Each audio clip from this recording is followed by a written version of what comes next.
kami dari kelompok 1 ingin berdiskusikan hasil kerja kelompok kami, yaitu tentang pembelahan sel mitosis.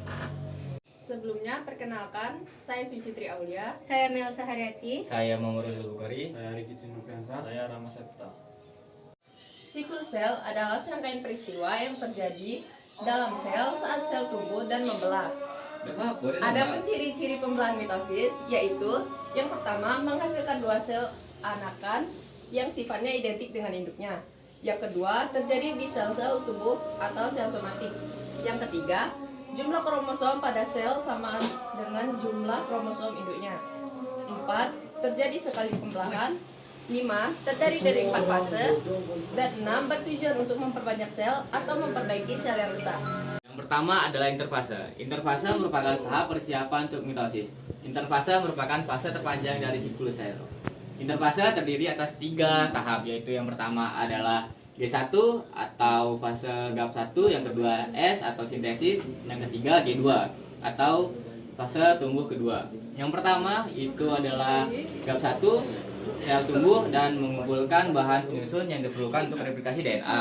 Dan yang kedua sintesis, sel mereplikasi DNA-nya menghasilkan 2 sel identik atau kromatid saudara. Yang ketiga GAP2, sel membuat persiapan akhir dengan mensintesis protein dan mengisi kembali energi untuk mitosis yang akan datang.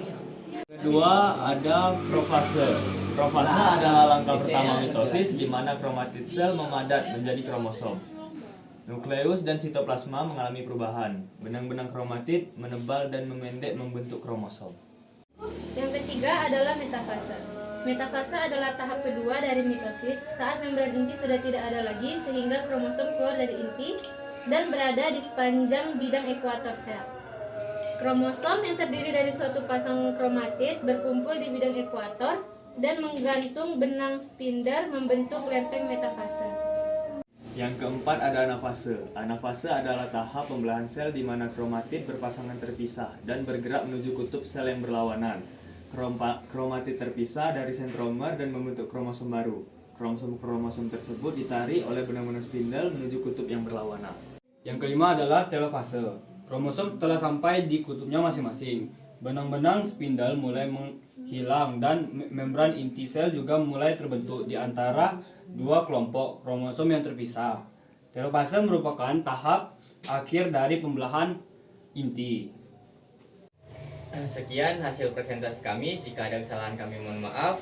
Wassalamualaikum warahmatullahi wabarakatuh.